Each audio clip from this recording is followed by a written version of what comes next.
Suppose, Lord Russell, this film were to be looked at by our descendants, like a Dead Sea Scroll in 1,000 years' time. What would you think it's worth telling that generation? Mind spins in spirals like the course you throw. I think, therefore, but do I even know? Hume said the sun might not rise in the morning. Patterns ain't proof, just habits we adorn. Russell's teapot floating out in the void. Invisible doubts that can't be destroyed. Belief ain't a bird and the skeptic employs. Question the noise, the cosmos ploys. Skeptic's eyes always peeping the fraud. Truth ain't handed down, it's wrestled from the gods. Doubts my temple, my faith is flawed. Think it through twice before I applaud. Induction wobbles like a table with no leg. Hume's knife cuts leave certainty begging. A billion white swans, burn black renegade. Shatter the mirror, the cracks cascade. Cogito feels strong, but is it really? Thoughts build castles, clouds act silly. Russell's pot spins in the ether so freely. Prove it exists or the claim's too dreamy. Am I the dreamer or the dream in the show? The car wrestled devils, still didn't know. Faith and senses, they play tricks on a low. Truth's a mirage in a desert of woe. When you are studying any matter or considering any philosophy, ask yourself only what are the facts and what is the truth that the facts bear out. Never let yourself be diverted either by what you wish to believe or by what you think could have beneficent social effects if it were believed. But look only and solely at what are the facts.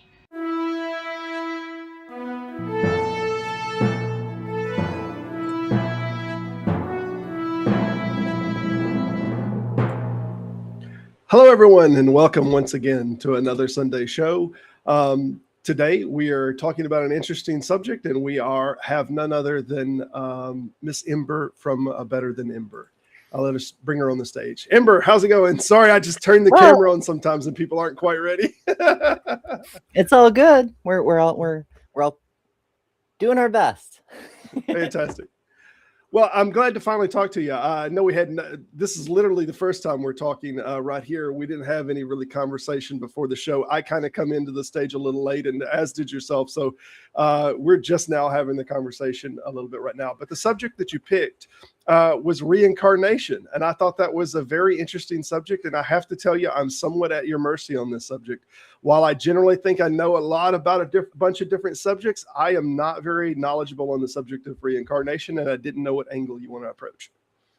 Well, fair enough. I mean, so when Robert asked me to pick a topic for our discussion, there's all the standard old reliables that everybody talks about, but I like to try to challenge both myself and others to explore areas that don't get a whole lot of travel.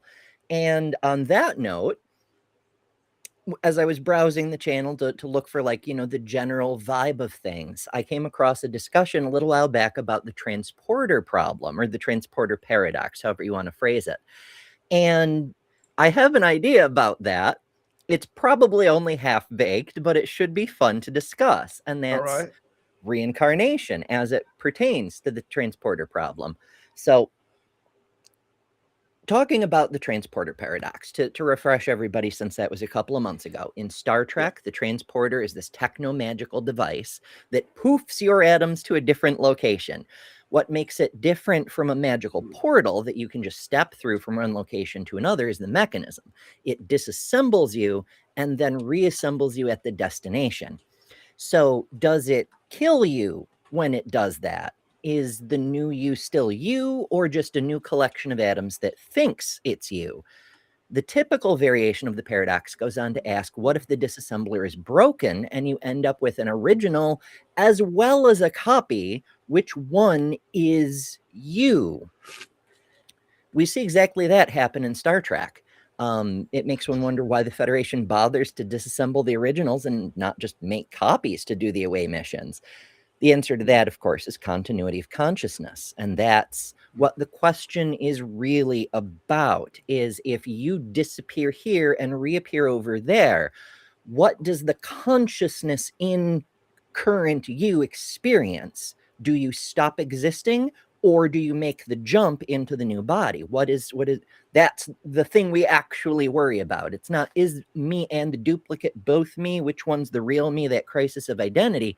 It's, do I, this continuous thread of experience that I've had running for a record number of days straight, suddenly stops existing? Do I actually die? Not does Thomas Riker die? Do I die? And to that end, reincarnation may provide a useful ideological tool, I suppose, because there's a few different ideas that come into play here. The reason in Star Trek, they don't just make disposable copies is partly because it's inhumane and partly because narrative reasons. If the experiences of the copy aren't returned to the mind of the original character, then your story loses all that potential for character growth. But more than that, mortals have a great deal of trouble grappling with the idea of duplicates. If there's more than one of you running around, which one is the real you? We all suddenly have identity crises. The entailment that nobody likes to think about, to the degree that they will delete themselves in a magic box hoping for reassembly on the other side of the trip, is what if none of the yous are real at all? After all, if 1 or 2 or 20 versions of Ember are all equally Ember, then none of us are the real Ember, and therefore none of us are even real. There are a few flaws in that logical pathway, but that's not the subject of today's chat. What I'm driving at is that whatever the motive, humans have decided to create a magic box that kills you and builds you a new body in another place. And we struggle with the implications because we struggle with our human-made models for understanding identity. But if we step away from those conceptual prescriptions and look at what is objectively happening, the picture changes. Forget Star Trek. Your body is destroyed, blasted into atoms, and another is assembled exactly the same as before, with all the same memories, thoughts, and the perception of a stream of consciousness. Will it be you? What we're really asking is, if that happened to me, what would my individual instance of self-awareness experience? Will I, me, my consciousness, actually make the jump? Or do my experiences, as I experience them, just stop? Of course, we have no way to investigate this directly because these magical science boxes don't exist, but we do have something close that might help us shed some light on the situation. So first, in quantum mechanics, we've been toying with experiments in teleportation, one atom, whole molecules relocated from one place to another using those spooky quantum effects. What's really happening in those experiments is that, much like a Star Trek teleporter, information about the atom, molecule, whatever, are taken from a source destructively, and then that information is applied to reconfigure the observable state of material in the target location to be identical to the scan that was taken of the source. It looks the same, but how do we know that it is the same? Well, what does it mean for a thing to be the same in this context? We can identify it as possessing identical emergent properties, but how can we know if it is the same? So the next idea that we need comes from a different area of thought. Do you die every night when you sleep? People have wondered about this one for eons. Do you really wake up each morning, or is it a new being who just thinks it has a continuity of consciousness stretching back to your birth-ish? If a soul, for lack of a better word, popped into a body for the very first time at 6 a.m. this morning, and based on the thoughts and memories in that body, was convinced it was that person, how could it tell? And if it can't tell, how can anyone else? Robert Nozick brings us the idea of the closest continuer. You remain you from day to day, even moment to moment, because you are the most similar and directly connected to the previous iteration of you. This concept works for us because we all know that we change over time, even our core values, like going from believer to an atheist, for example. There is no absolute platonic you from which every version of you across time draws its you-ness. What makes you recognizably you, both to yourself and to others, is the continuity with which you share with your most immediate prior self. That is to say, What made Jesus recognizable to his followers after the resurrection, despite the fact his face was that of a stranger, was the continuity in other areas. The things he said, the way he acted, the knowledge he possessed from his previous body's experiences, it could only be him, according to the story. Now let's take all these ideas, throw them in a blender, and add a time jump.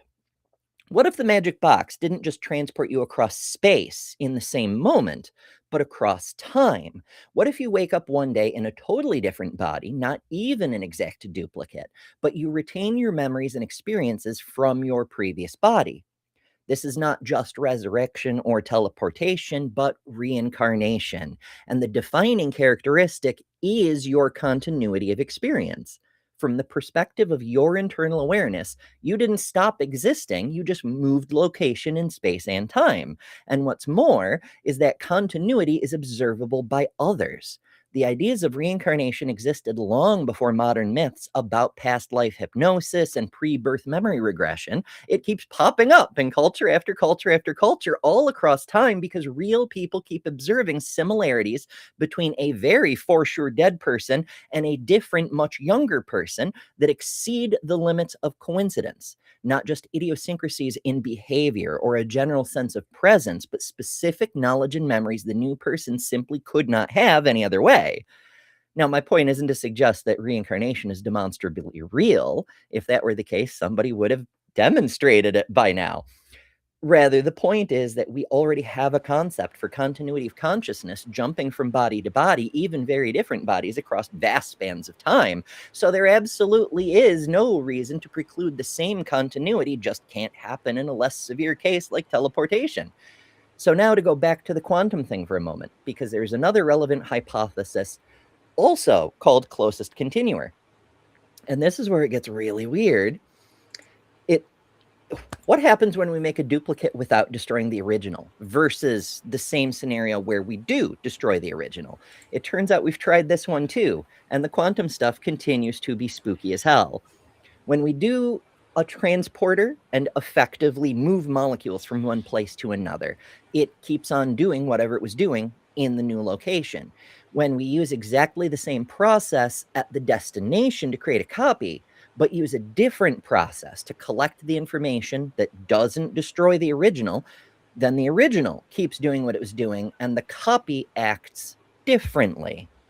Exactly how depends on what it is. An atom might move in a different way, a molecule might take on a different configuration, but there's a difference that shows up only in non-destructive copies, and that is always in non-destructive copies.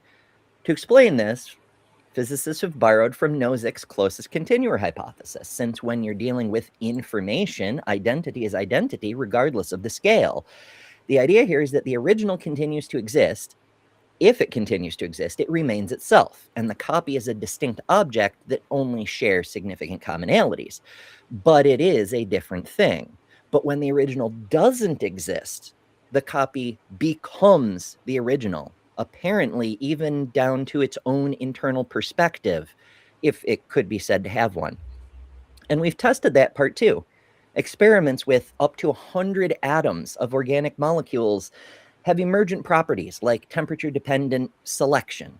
And these properties make the jump, or not, depending on whether the original molecule survives or not. And that's as close to awareness as a single molecule might be said to have. So to put all of that together and finish setting the stage, if teleportation is basically technologically assisted reincarnation and consciousness can experience continuity across either gap, and duplicates don't share continuity, then perhaps your consciousness could persist across either a teleporter or some kind of nirvanic rebirth, I suppose.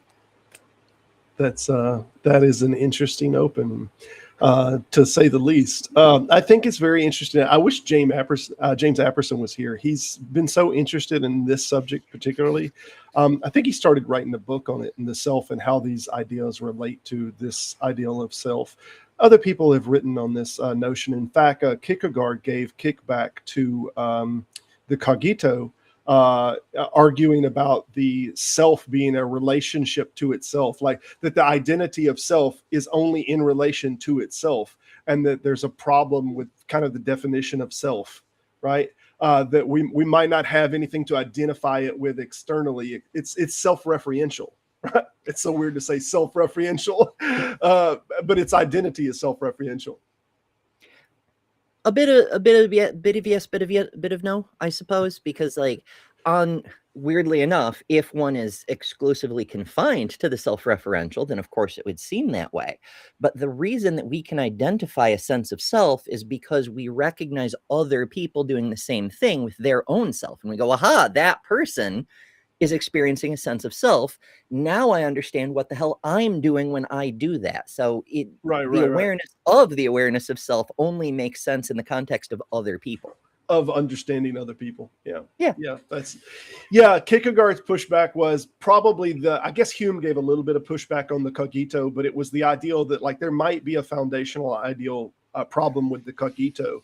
And I know the cogito is a very strong one, and people pushed against it before, but I thought it was very interesting that when they pushed against it with the understanding of self. They pushed specifically that you start with the I and this I-ness, so to speak, of this self-identity, and this is where they started with it. That's actually not true. In case you're a little low in volume. Not sure what's going on. I broke it probably. Oh, my computer's endlessly fine, automatically adjusting volume. Let me see here. All right. So in the context of Descartes' original writings, it doesn't start with I. It's thinking, therefore I exist. It's only the English translation that starts out with I. No, you're right. But it is still about an I existing. The self exists. And the problem that they were having was the definition of self. They were having a problem, and I think Kierkegaard's his pushback was that the term self is a referential statement. I think was his primary argument about it. But he was a bit of a linguist hang-up himself. So Kierkegaard was little kind of pedantry. That's what keeps philosophy going. Yeah. But yeah, that's a very interesting side of it. For those of y'all who don't know, the subject of reincarnation, as Ember mentioned earlier, my understanding of it has come around constantly. Some religions have rejected it at starts, and they've reincorporated it. Judaism has played with it. The 13th and 14th century, there's a mystic version of Judaism that is accepted now. This reincarnation models, I think, from the Zohar. They use some kind of model from the Zohar, but reincarnation goes back. All of our earlier philosophers, Plato writes about it. Plato had the ideals of reincarnation. So this is not just what we think of now as an Eastern culture thing like China, Taoism, Buddhism, stuff like this. I mean, reincarnation was definitely a huge thing, and I think it's still around in a big way. Mm-hmm. The ideal of it. Every culture's come up with some version of it, while in a lot of what we might consider to be warrior cultures today, the Vikings, the heathens, the Celts, it's more of a life after death kind of thing in the way we might understand it in terms of an afterlife, like heaven or hell kind of situation. But it's really commonly couched as the afterlife just being a holding area until you come back into the real world and you are reincarnated. Yeah, different ones will have different models as far as the holding place and the transition space. But I think that's the majority view on the reincarnation. I was looking for some different articles to see the different people that might have believed in it. And I seen that one from Minnow that it was clear that Plato believed it. But I also seen from Xenophanes, where there's no writing actually of Pythagorean. He wrote mocking Pythagoras. And he said that Pythagoras saw a puppy, or he heard a puppy yelling that was being beaten. And he said, stop, that I recognized the yelling of an old friend. Right. So Pythagoras had these notions of a reincarnation of his old friend. So this was definitely early Greek philosophy had this eaten up in it. They had the ideal of reincarnation. Yeah, I think it may well have been Coincidentally, I suppose, the Carvaka school of ancient India that predates the Greeks, the first philosophical atheists, they just rejected all supernatural stuff, and in the process rejected any idea of reincarnation or afterlife, because they were the first specifically what we might recognize as skeptical atheist school of thought. They couldn't endorse any concept of reincarnation. And that may have put the seed out there that there was an alternative to rebirth or afterlife or something like that. I mean, I'm sure there were people, individual people, who just weren't convinced or didn't have strong feelings about it. But I think they may have been the first to put it into formal areas of thought. Yeah. Yeah, I'm seeing some side comments here. We generally don't regard all of these comments until we get the Q&A section, but I wanted to clear up. I don't think that there are any atheists that are particularly subscribing to this, but I can say that it's as unfalsifiable as any other religion. So I don't think you have any means or basis to disprove that it's valid any more than you do any other religion. What's your thoughts on it? Well, I think it's more a reference to, I forget who said the phrase, but there's this idea in philosophy that the mark of intelligence is the ability to entertain an idea and examine it and come to understand it without fully accepting and believing it. Yeah. And I think it's fair to say that at least the skeptical atheists are willing to engage with anything, not necessarily accept anything. Sure. These are all interesting thoughts, and from the teapot to everything else. These are thoughts to entertain, to help us understand, but they're not something that we're particularly saying, yes, this is in fact the case. So, yeah, that's a nonsense argument that was coming from there. Just trying to paint every atheist as believing anything and everything. I mean, we could go the other way and just believe everything, all of it simultaneously. Yeah. Yeah, there's something, and it's weird in the Abrahamic religions, because I've seen this. Abrahamic religions are also warrior cults. There's something weird about Abrahamic religions. Back in Genesis, where it was talking about Abraham whenever he died, it actually says that he went on to be with his family, or he passed to his family, or something like that. It uses the terminology. So his soul went to be with the family, and I think this is probably remnants of an older idea of his soul going to be with family members, because they thought like there was, and the Chinese do this too. They have like family rooms in some of the religions, as it's almost like a heaven of, or a location of the family, the descendants of that family. And as if Abraham went to the bosom of his family, right? To his fathers and his grandfathers and whatnot, to be among them. That would be interesting, because, you know, he's been hailed by generations and generations and generations of the children of Israel as the founder of their line, their house, and so forth. I understand that in the biblical story, the lineage, all the begets and begets and begets, that he himself is descended from other people, but he's not really depicted that way, except when he first leaves out from his parents' basement where he's been living for the past 60, 70 years. But details. Yeah, I'm going to try to find it right quick. I think it's in Genesis 24 or something. Genesis 25:8 states that Abraham breathed his last breath and died at a good old age, an old man and full of years, and he was gathered to his people. That's what it said. He was gathered to his people. That's so, and I don't know if the term people, it seems like whenever I was originally looking at this years ago, it had a connotation of family. When it was his people, it was like his family set or whatnot, that he was gathered to them. So I think there was some kind of remnants maybe of an older idea that might have been there. But you're right. Abraham would have been the kind of beginning of the Abrahamic religion, obviously. So it'd be strange for him to be gathered to an older family group. Yeah, it's like all the people who come after go to the afterlife and discover Abraham isn't in fact the head of a nation, but he's like just some random cousin in this much larger house. Yeah. Yeah. But yeah, that's more so my wheelhouse, though. It's the knowledge of these subjects, not so much teleporter. But I think this one's an interesting question subject, because the way that you're bringing it, it's less really about reincarnation, and it's more about self and their identity of. And I think like the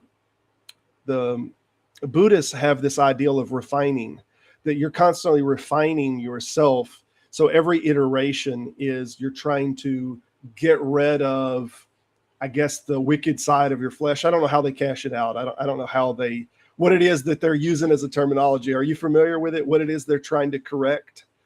I don't speak that language either, but a relatively fair analogy, as I understand it, is how some of the Greek schools of thought considered virtues. Like virtues are the parts of your character that you want to promote and support and advance, and everything else needs to be shaved away until you eventually become like pure virtue.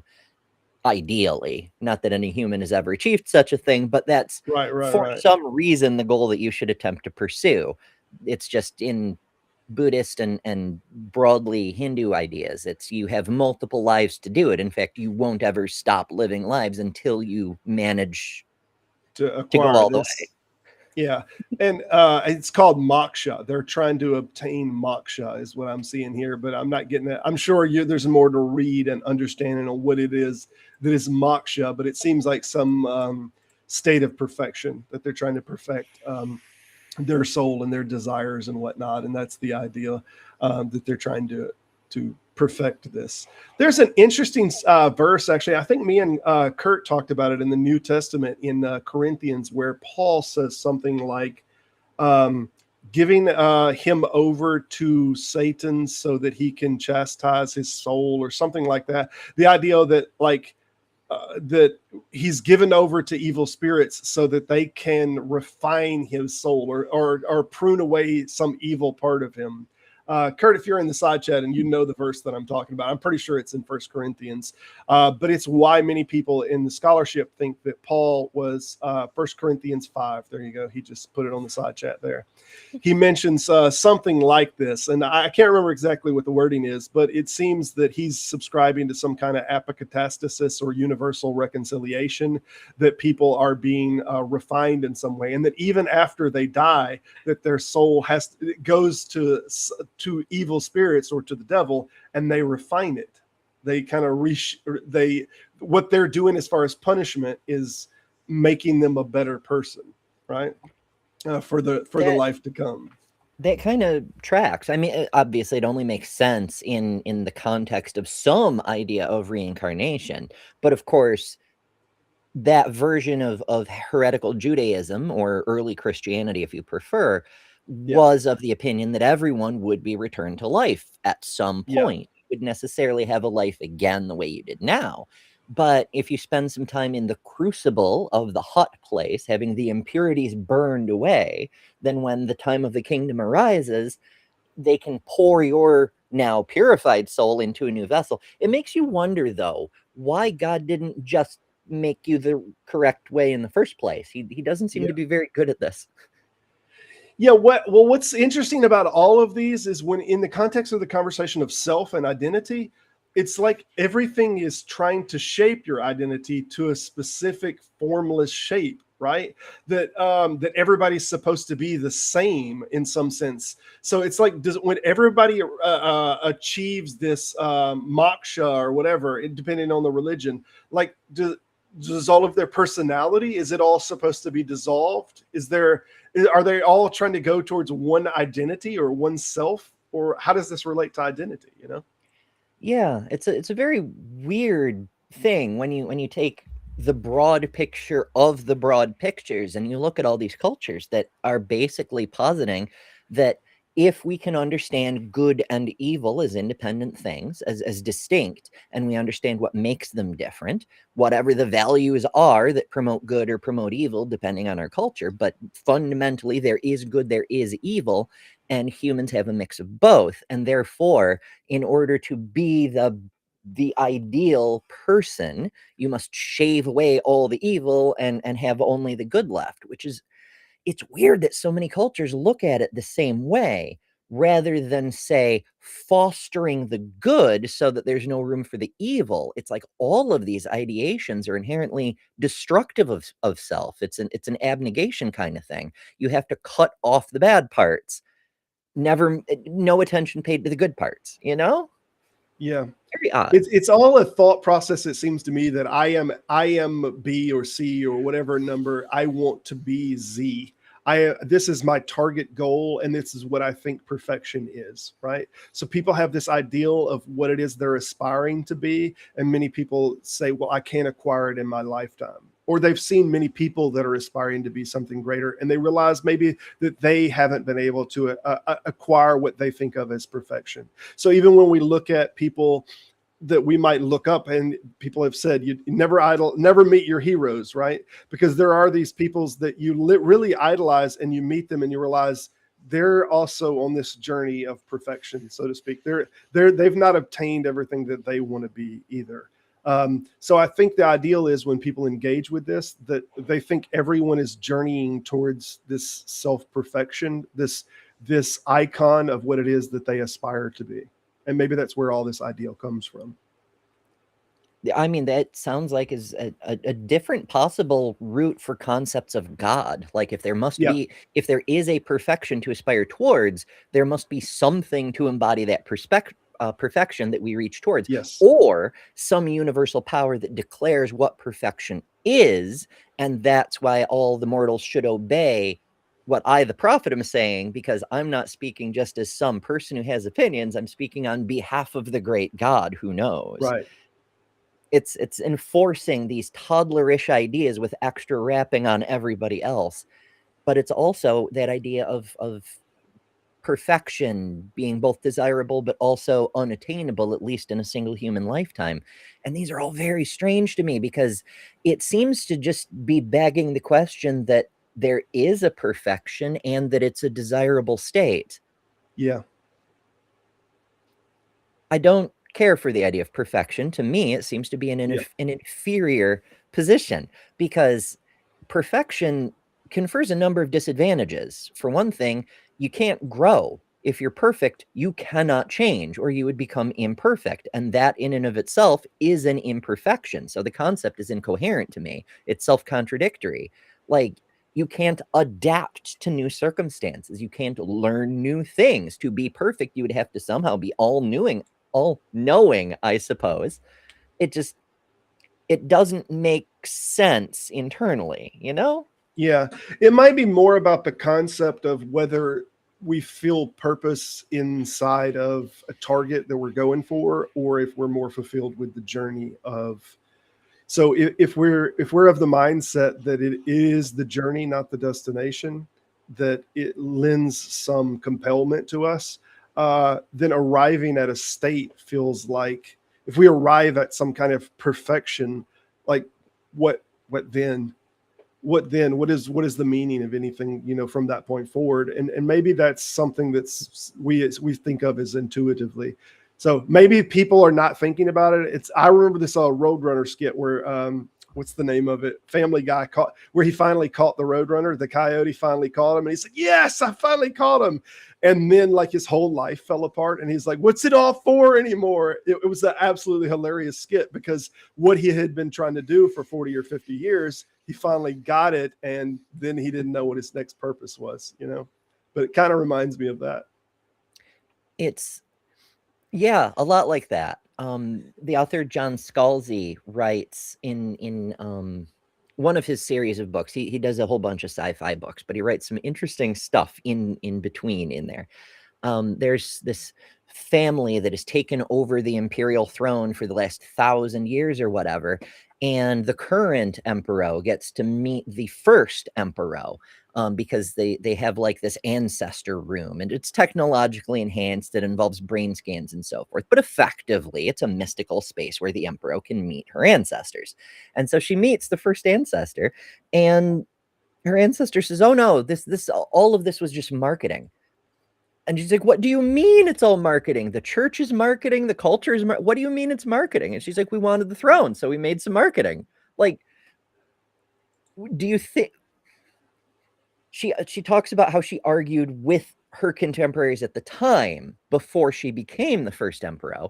And a lot of the people in her family were like, well, we need to do this because this is the plan we decided on. And she tried to make it clear to them that the plan is not the goal. So often humans broadly, but I mean, I guess other entities as well could be, get hung up on, this is the goal I want to achieve. Here's a plan to do that. And they get so invested, sunk cost fallacy, whatever the case may be, in following the steps under the faith that it will lead them to the goal, that they forget about the goal. Not only do they not adjust their plans, but even if they complete the plan, they forget what the goal was and why they were trying for it. They're like, oh, I completed the thing. What now? You know? Yeah. Yeah. I feel like that with Christians, if they feel like they're going to get to heaven, like even if they got to there, there's going to be this sense of, okay, now just this forever, right? It's just this infinitely, like, and they only live in the moment of desiring to reach the location. They've given no thought of actually reaching the location, you know, and what happens then. Yeah, like there's versions of what do they call it? Heretical Christianity, whatever, the kinds that got wiped out by the early church, where effectively Jesus reaches nirvana, because there's so much crossover with the other religions back in the day. Jesus reaches nirvana. He sees that big golden archway, because remember, Jesus was immortal until the 3rd or 4th century when people declared otherwise. So he reaches nirvana. He is in touch with perfection, but he sees peace and wonder and joy, and it's all great. But it's more important to him to turn around and go back and try to bring other mortals to this place instead of just indulging himself. The real purpose is bringing everyone else there too, and that's why he becomes a great teacher, and yada yada yada. And I think we see a similar thing in a lot of other traditions that have similar concepts, where most of the great gurus who continue to reincarnate, they've already earned nirvana, but they keep coming back to help others, because that means more to them than their own personal satisfaction, which is the reason that they qualify for nirvana. Yeah, it's all an ideal, though, of like self is not a set thing. It's changing. This is why we say things like God doesn't change, because we know, in contrast, every human that we have ever met in our life is changing. They are changing from the moment they're born. There's this constant state of change, and we have some continuity. We kind of raise this wave we ride on of the constant changes in our life. But you're not who you were 5, 6, 7 years ago. I'm not who I was. There's a lot more similarities. Right? There's a lot more similarities with maybe who we were 10 years ago than someone else. So there's some similarities, but we are a constant changing state. And I think people are trying to equate all of that changing to reaching towards something. It's all of that change, all of that learning things, all of that learning new skills, new stuff. It's all going towards some betterment that is going to equal perfection. And I think it's about the journey. It's not about a destination. Yeah, I'm not a fan of the idea of perfection. I would offer, though, that there's another possible take on that. When I was in high school, I wrote a whole lot of poems, as high schoolers often do, and one of them was, the subject matter is rather dark, but one of the verses I talked about this idea about how within present you remains every version of you that ever was. There is no, you can't leave past you behind, because the you are today exists because of those past experiences. So they're always within you. And so there isn't a shedding of your past self and an erasure of your mistakes and the black marks on your soul and the regrets you might be carrying around. Those things are vital as underlying stepping stones to build the you that does exist. And the plus side to that, the silver lining, if you want to call it that, is that when you need one of those past selves, they're still there. Yeah. Yeah, it's like the way of thinking. I've thought about things a bunch of different ways. And while I don't generally think about them quite that way, maybe I've adjusted, maybe my temperament's adjusted. I can still easily go back to seeing things, understanding things that way. So whether it's I've come through a Baptist church whenever I was real young and I had a very much a shaped Baptist sentiment. I had a Unitarian sentiment, right? I went through a Pentecostal. I went through all of these different stages. Like they're easy to go back and see through that lens, but it's just a visit. I'm not staying there. Sometimes it's harder than others. I must confess, Yeah. I have a great deal of difficulty staying in touch with my past selves. Like we don't have a whole lot in common anymore. Yeah. That'll happen at different points in our life. Everyone, we're talking with Ember here. We have 20 minutes left. We'll have open stage. Ember, I think you are fixing to be on Skeptic Haven tonight. Is that right? That's right. My last show on Let's Talk, the Sunday show over in Skeptic Haven, is 8 p.m. Eastern. I've got Lil of All Trades joining me. We're going to be talking about broadly space and gods, because both Lil and I have studied some astrophysics, and the underlying premise of the episode is, what if God is trapped in a state of superposition? He can never be observed, or it would collapse the wave state, and then we would know for sure if he exists or doesn't. But as long as we don't observe him not existing, we can't say he doesn't exist. That should be interesting. I don't want you to give away too much. Y'all tune into the show and check her out on that. I think we've probably fairly covered the position that we're meant to cover here. Is there anything else on it that you think needs to be elaborated on a little more? I mean, it's kind of an open-ended thing. Like, in my opinion, the more interesting philosophies are ones that don't offer definitive answers, but ask a bunch of questions and make you add on to them. And so I didn't really try to come up with a reincarnation is definitely happening, but more here's a way we can think about these other problems, because the teleporter paradox isn't actually a philosophical problem per se, the way most paradoxes are. It's challenging us to think about things from a different perspective in order to better understand the things that do have meaning to us. Like, what does it mean for me to be me? Yeah. The teleporter paradox to me, it's a question of what is me? Who am I? What is this I-ness, that we're talking about? And what constitutes it. So that's all it really is to me. It's not, as you say, necessarily a philosophical problem like something like set theory or some other thing that you might find. It's making you ask the questions of identity in this particular case. So fantastic. We got a few more minutes before we're going to have open chat, though. Anything that you want to tell about what's going on with yourself, what you're doing with your channel and whatnot? Oh, my channel. Oh, goodness. I do a lot of things, and I do very few things, depending on your perspective. Maybe I'm in a philosophy mindset today. I blame Robert. Well, I don't know why people wrap me up into a philosopher. That's just the name of the channel. I don't do philosophy. Okay. I mean, I read it a little bit, but that's about it. But go ahead. Oh, mostly, I guess, what I try to do is to represent, advocate for, and push back on hate against stigmatized and minority groups that are often misunderstood by the general public, or the target of motivated malice, whether it's disabled people, survivors of abuse, trans and intersex people, anybody in the LGBTQIA generally, and deconverted agnostics and atheists, among many others, because it's the same people trying to crap on all of us using the same arguments.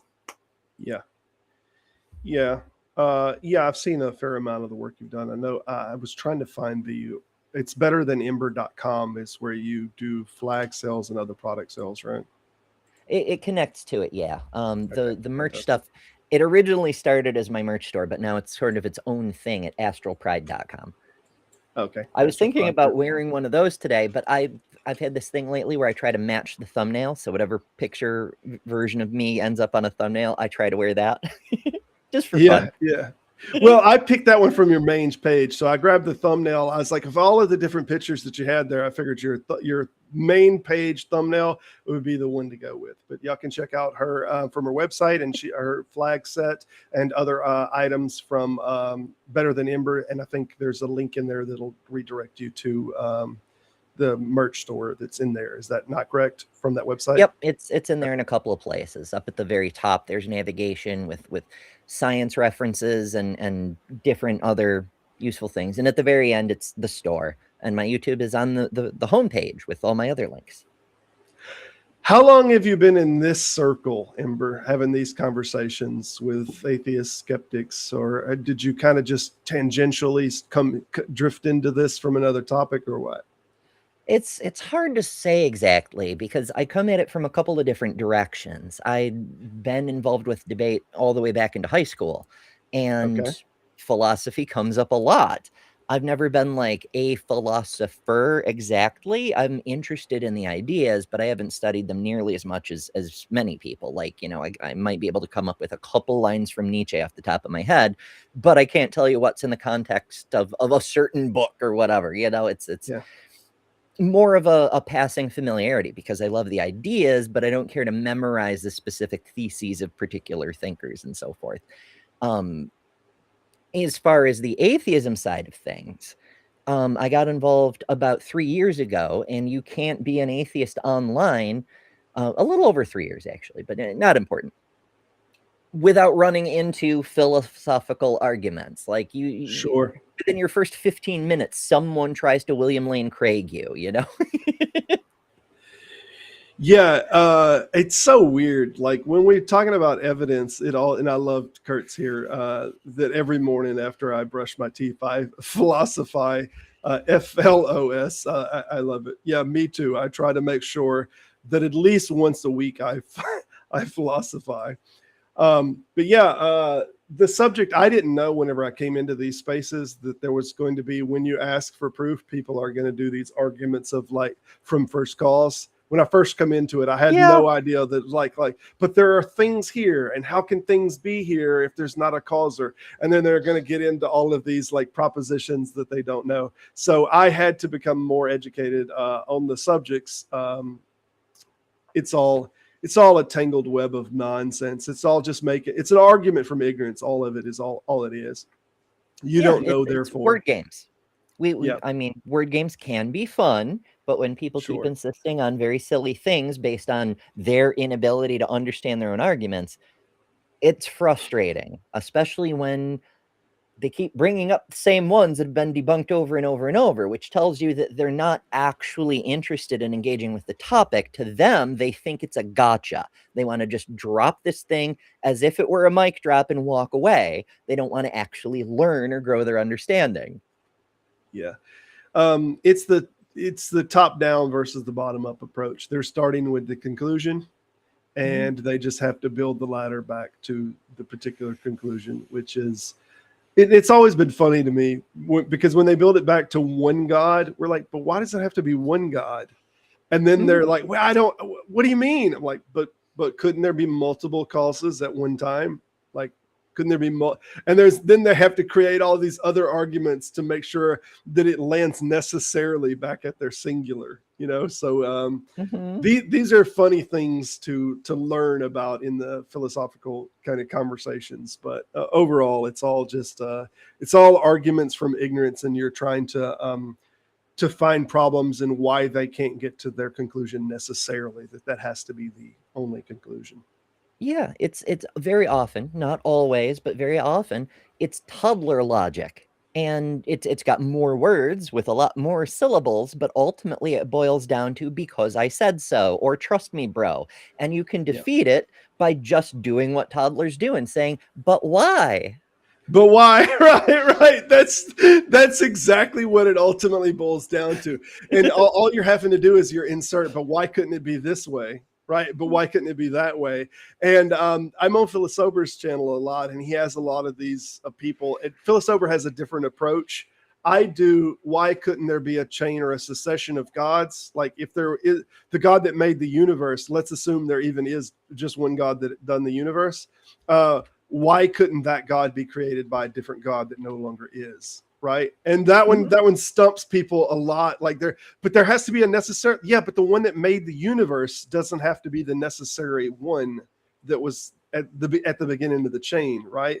And they're like, but and they can't get this fixed. Philosopher does a different one. He does multiple gods being necessary to create the universe in the way that like multiple construction workers might have built this house. Like it wasn't one person that was doing it; it was multiple. So why do we need one necessary? There could have been multiple necessary. Yeah, So, I picked that up the first time I ran into Ray Comfort when he starts doing that. Well, the building implies there must be a builder, and I'm like, wait, hold the fuck on. What building do you know that has only one builder? right?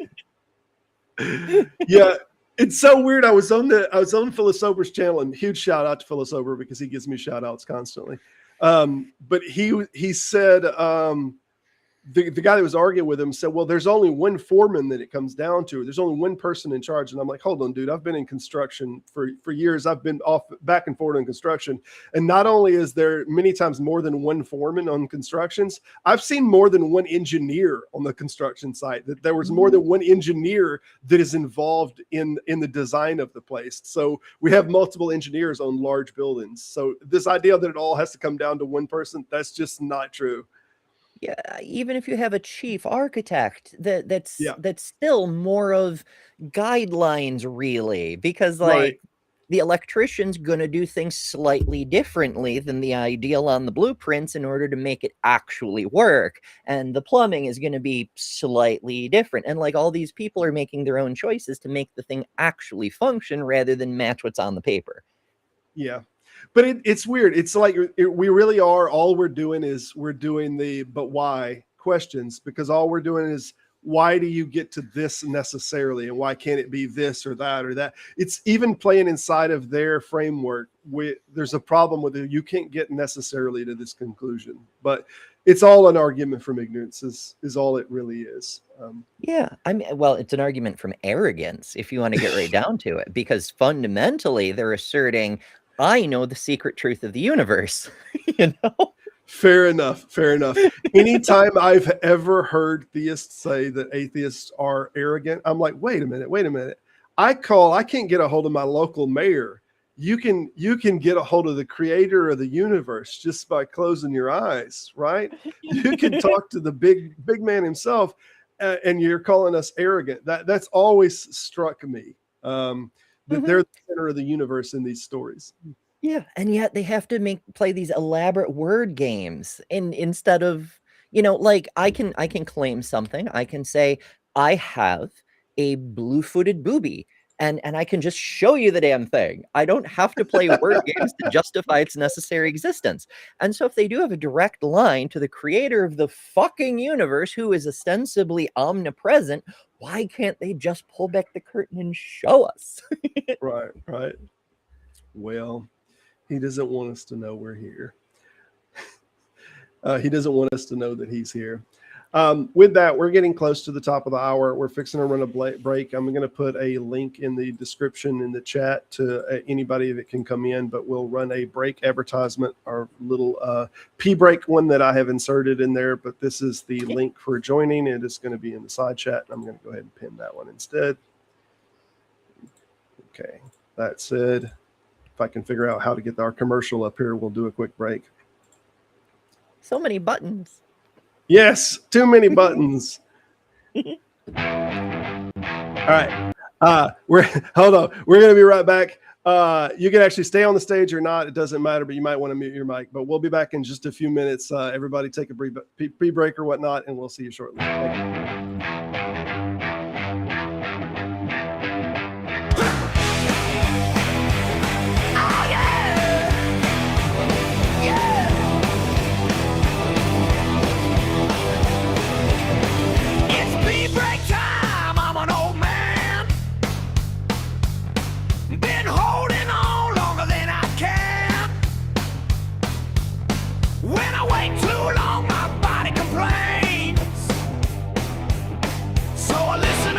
When the pressure remains, take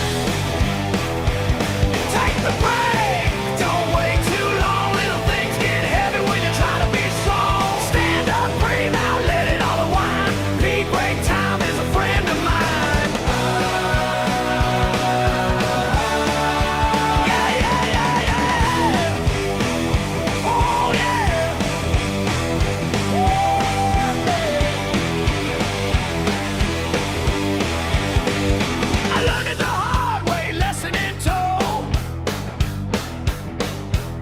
what you ignore can come back slow. Keep it moving, keep it sane. A bathroom stop can save you some pain. Take the break, don't wait too long. Little things get heavy when you try to be strong. Stand up, breathe out, let it all unwind. Big break time is a friend of mine. Oh, yeah, yeah, yeah, yeah, yeah.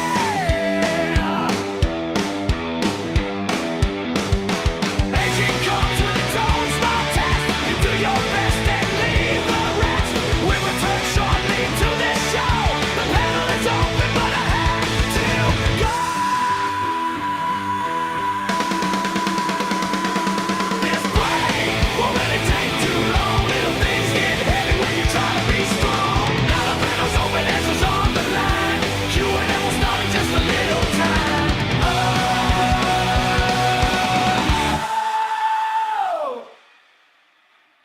yeah, yeah, yeah, yeah, yeah.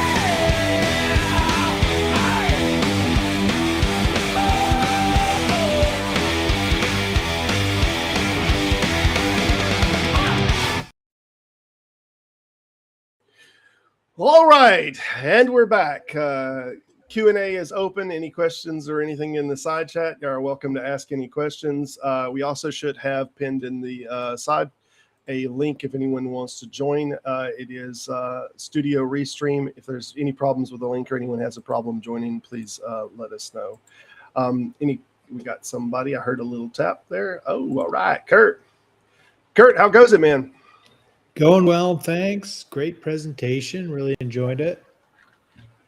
Thank you. Yeah.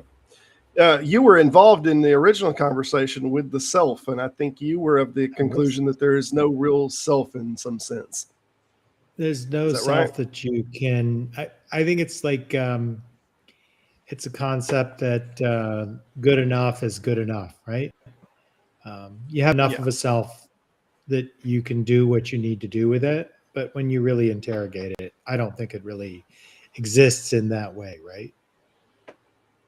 You talking about in a sense of continuous continuity? Yeah, it's like causation, right? Causation is causative enough if we just think about it properly and we don't think of it as something that lives separately from events as we observe them. And so Right. the self is It's a self description enough. of a phenomena rather than a thing itself. Yeah, it doesn't have separable existence, right? I mean, think about identical twins. They're at one point like they're the same thing, and then they split and they become something else. And nobody freaks, oh my God, they must have only one soul between the two. No, People have just two wondered that different one. people. But the opposite is also a fascinating concept when you get to the level of the soul or the self or whatever, because there's people that are reverse twins. That happens to be the case for me. And so do I have two souls? Yeah, you get a double. Yeah. Robin, how's it going? Good. Hello, Miss Ember. Hello, Robin. You look beautiful. Thank you. I was trying to match the thumbnail. You may have heard that part. Yeah. Always a nice hat. Like Ember has the best hats. Yeah. I was going to do an AI thing with, she has a bigger, more elaborate hat that goes out further. And originally I was going to do it with that. And I was like, no, let's base it more off of the thumbnail that she uses.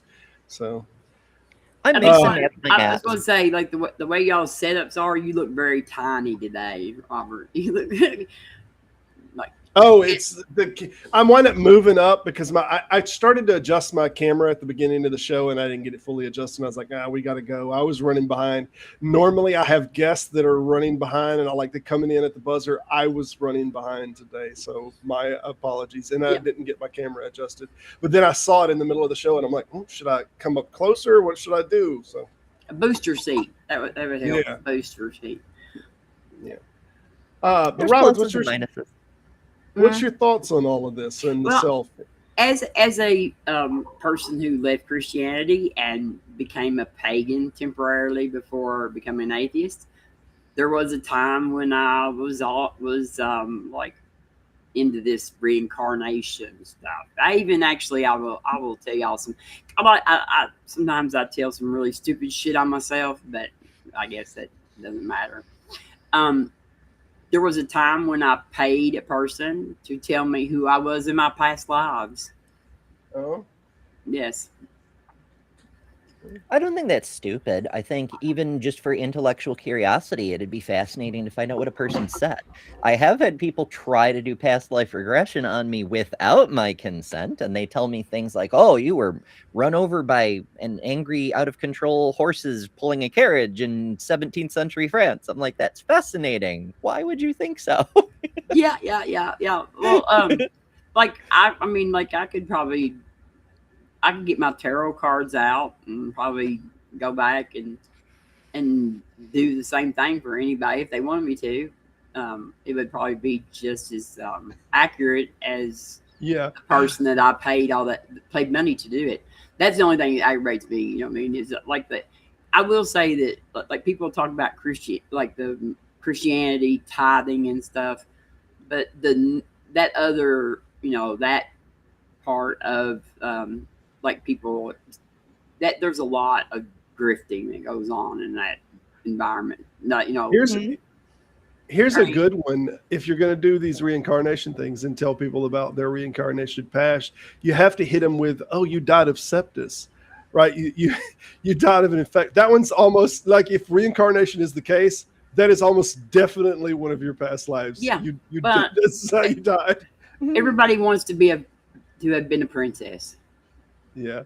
You know what I mean? Like Cleopatra. How many Cleopatras do we know? My goodness. I mean, hell, in this life, I nearly died of sepsis. I wear a dental prosthetic because I had very severe tooth infections that I couldn't ever get fucking treated. And so eventually just had to have a whole bunch of my teeth removed. If we didn't live in an age with antibiotics, oops, dead ember, Absolutely. But it's such an easy one for people if they're doing readers. Oh, you died of sepsis. Like, oh, that's totally believable. Yeah, no, that makes sense. But nobody wants to die of sepsis. Like they want to be told that they were a princess, or like a knight, or or I don't know, or king or something. I don't know. People Isn't it fascinating that people seem to assume they retain the same gender in past lives? Like, why would you think that? Yeah. Well, because well, that's true. Actually, that's how you think of yourself. Actually, in my past life reading, I was not the same gender. I was. There was a couple of. She gave me like 5 past lives. That for the money. Yeah, she could at least make up 5 stories. I think that's the very least she could do. Can you make up more stories? I mean, I'm paying you pretty decent here. I mean, as long as they pick a historical person, they're in some senses almost always right, because some of the molecules that are in your body now certainly were in the body of whatever historical person they pick. So like there's a sense in which it's true. It's just a stupid sense. It's like no. So I'm curious if y'all seen this.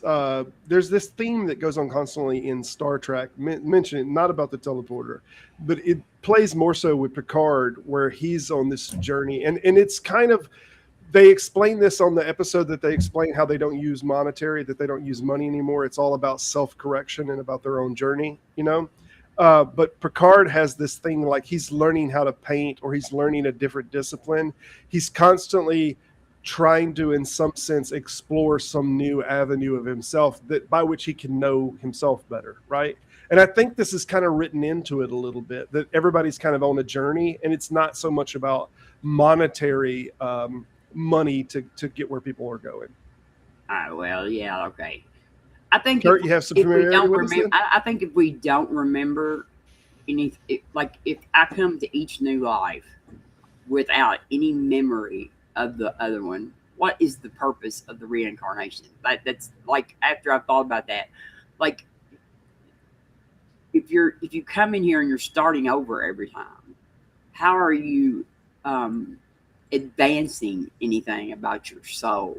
Right. How can you learn and grow? Because I could be making the same stupid freaking mistake 12 times in a row. You know what I mean? Or getting I mean, worse. we do that in our mortal lives. Like you know what I mean? So and so how is it like if you take the whole ideal as one, like, and of course I believed in like all that twin flame crap, all of that shit. So I was like, you know, I was knee deep in crystals and tarot cards and you know, incense and shit. But I can proudly say that I finally have pretty much sold off every bit of that stuff except for my rocks. I do like my rocks still, but Yeah. they don't hold much magic, but they are pretty to look at. Yeah.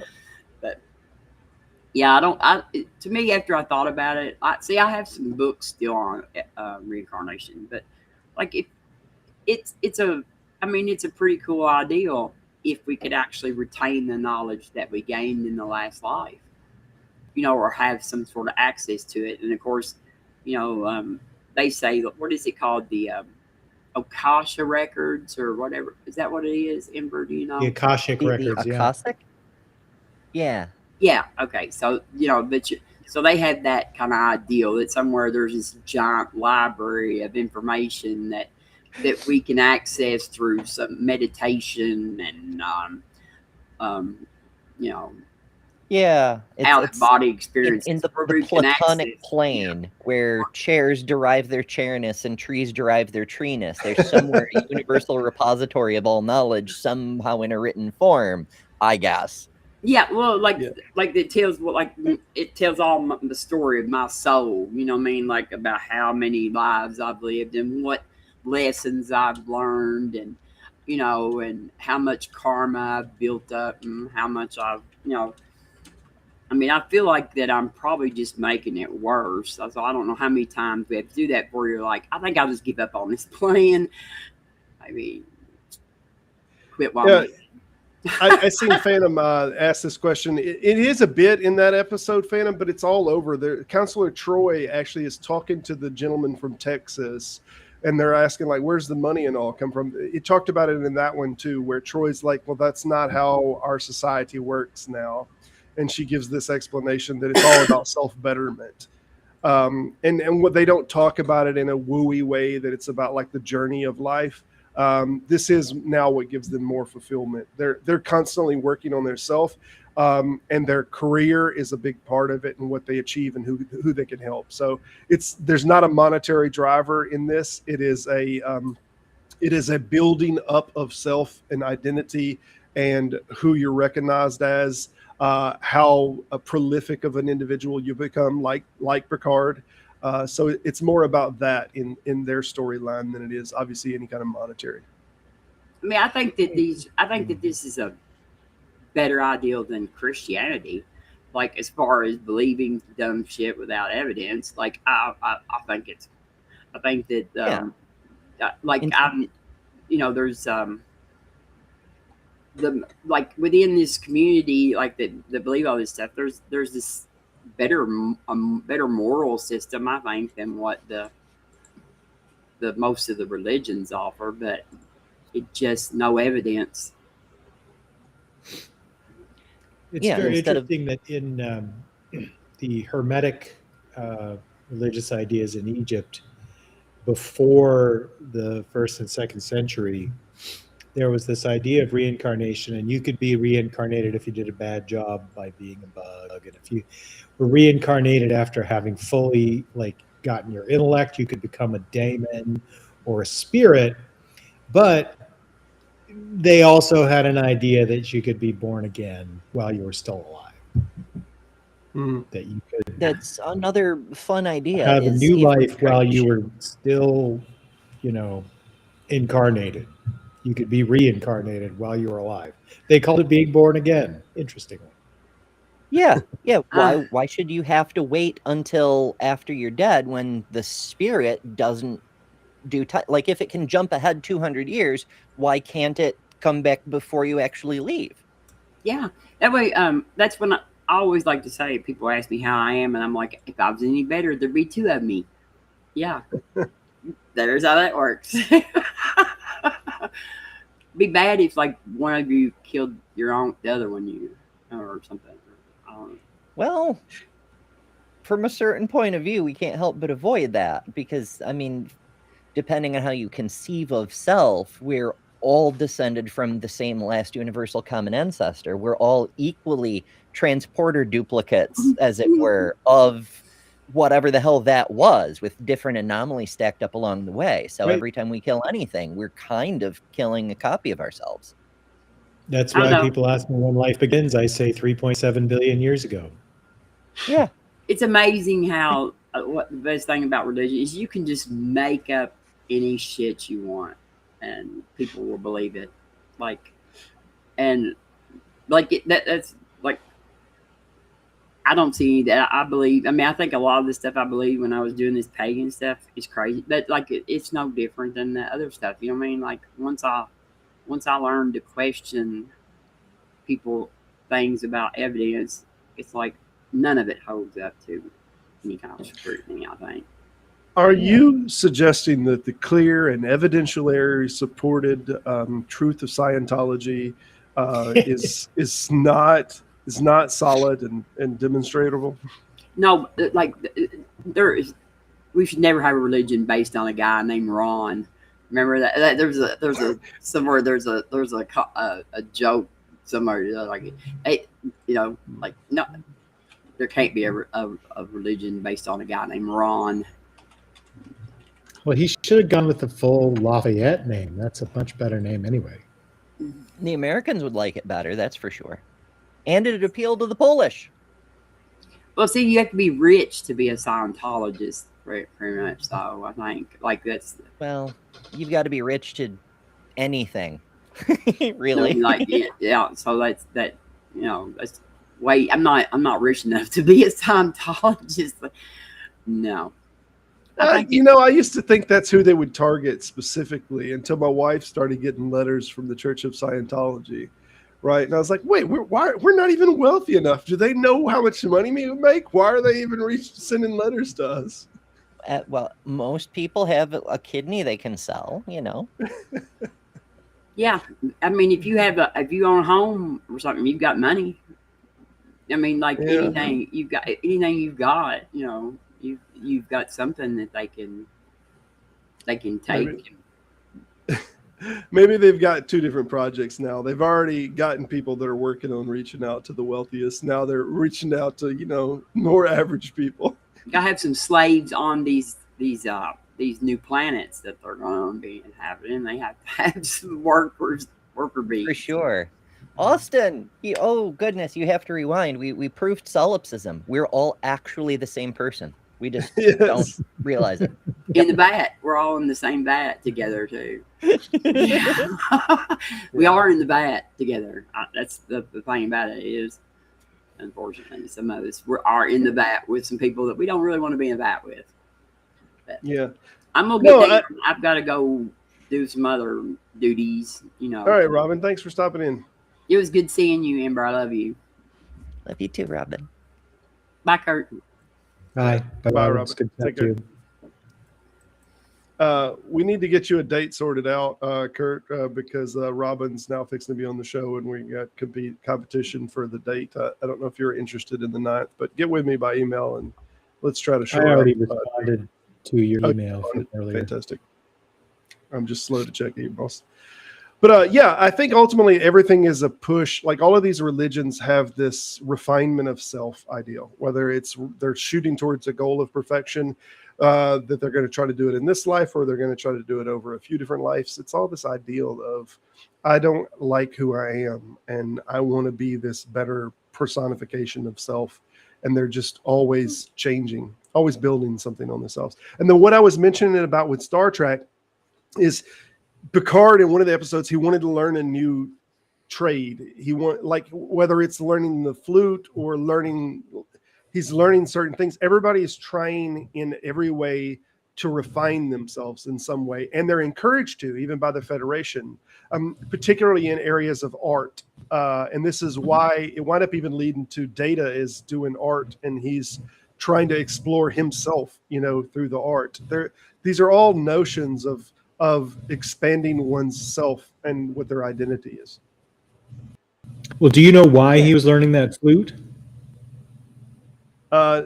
It it was something about he was in another life in a simulation or something.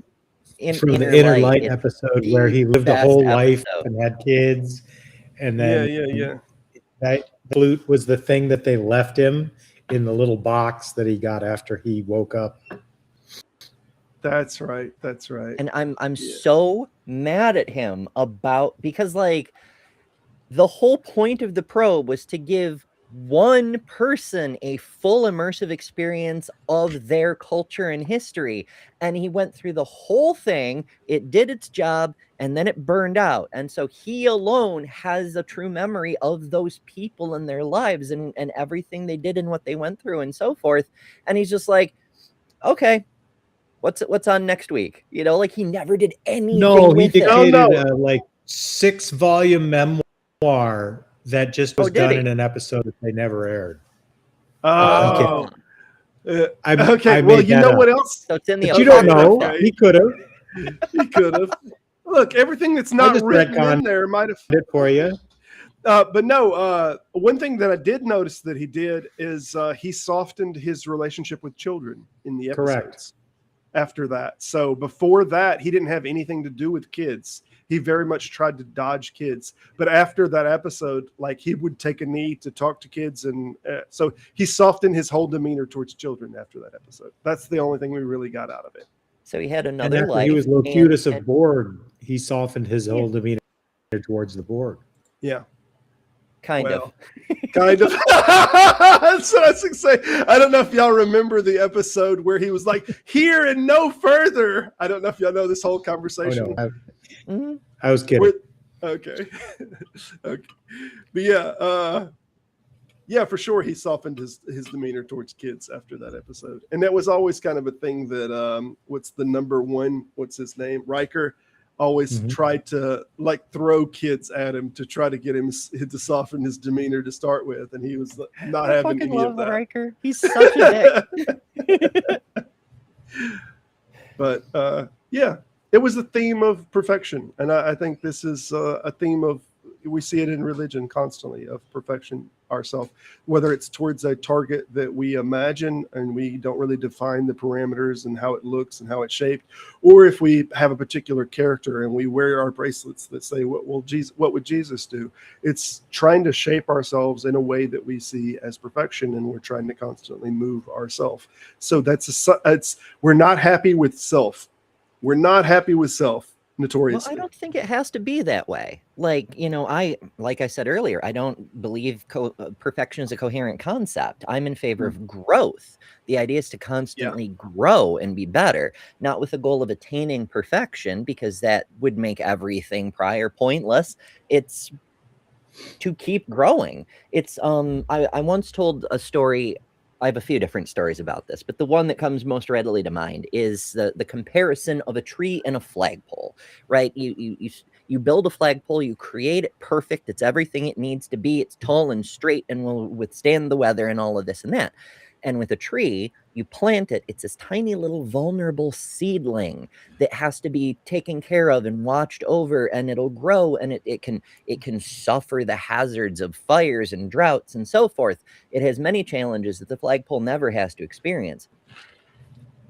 But if you take an axe to the tree, it can heal. If you take an axe to the flagpole, it's permanently damaged, if not non-functional. The tree can contribute to the world around it, producing oxygen and what, depending on what kind of tree, fruits and things, and it can be a home for animals in the flagpole. All it can do is the thing it was made to do, is hold the flag up. That's it. And on a long enough time scale, eventually the tree, imperfect and mortal as it is, will eventually tower over the flagpole, which was once so great and mighty and perfect. In every measurable way, perfection is lesser than imperfection, because imperfect things can grow. And that's always a better thing. Yeah. There is a lot. There is a lot to the universe. There's a lot to knowledge. Like, we can never we'll never know everything. But the area of expansion is so vast that we can never to say that we are reach perfection inside of a small, minute area or a minute understanding of a particular thing, it does seem strange to think that. Like if we say we're perfect inside of this little circle, but there's things outside of the circle. Like, so how are you perfect if you haven't acquired those, things? So it does seem like there's more so this expansion of self, expansion of knowledge, expansion of understanding, and different ways of looking at things. What if aliens are reincarnated us's? Like, reincarnation is real, but we do it on a different planet, and then we remember. Good stuff. That's why it's only when something goes wrong that someone here remembers a past life, because this is like level 1. It's the tutorial, and then on a planet orbiting Vega, that's where you actually start. Oh shit! Reincarnation is real. Everyone here remembers their life on Earth. Yeah. That's there you go. There's you a plot. Well, that's a book right there, or maybe even a film.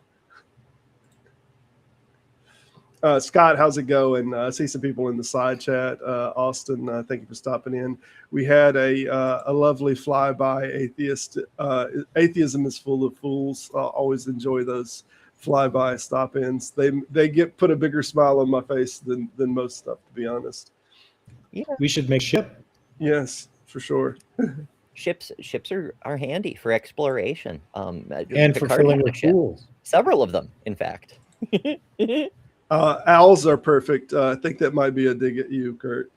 I think it's perfect, but they're pretty awesome. They are pretty awesome. They are pretty awesome for sure. Asymmetrical heads. There's no way they can be perfect. Yeah. Sure. Unless imperfection is better than perfection. Yeah, I get your point. I didn't notice the trend of you talking about owls. It got brought up to me. I can't remember who brought it up to me. It's like, no, you know a lot of owl facts. And I'm like, no, dude, he doesn't talk about owls a lot.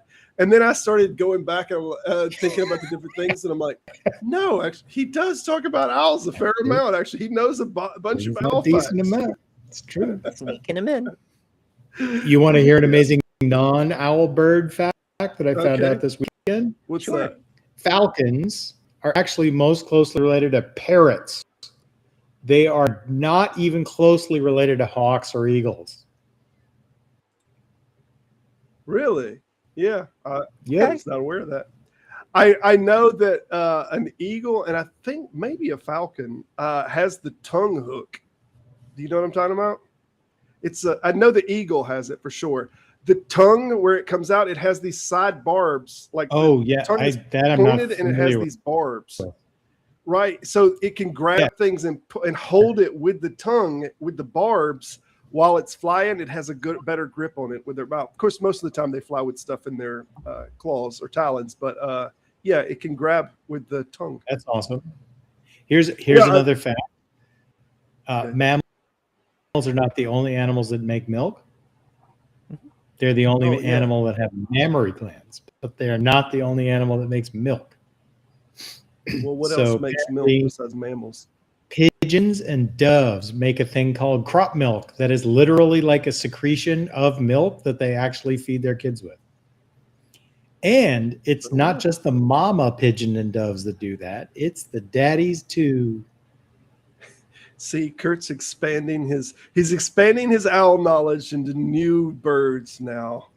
See, this is what you get when you don't hyper focus on perfection. If he were centered on the idea of owls being perfect, he'd never learn all these other things. But by understanding that there is no perfection, he can expand his knowledge into whole new realms of birdery. Yeah, this is true. Birdery, I love it. No, but everyone should look at a picture of this damn eagle tongue. It is creepy. It is creepy to see that there's a tongue that has barbs on it that can hold on to stuff.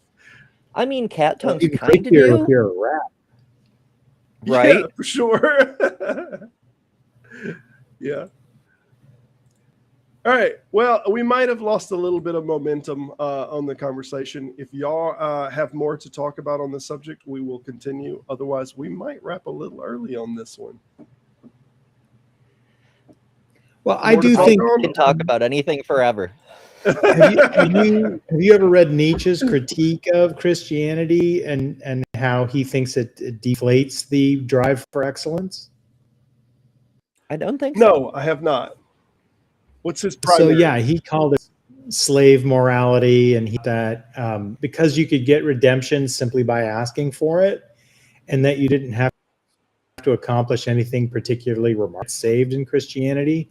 It was just a way for slaves to feel good about themselves. And the like classical concept of being a benefactor, like being successful so that you could bring society along with you.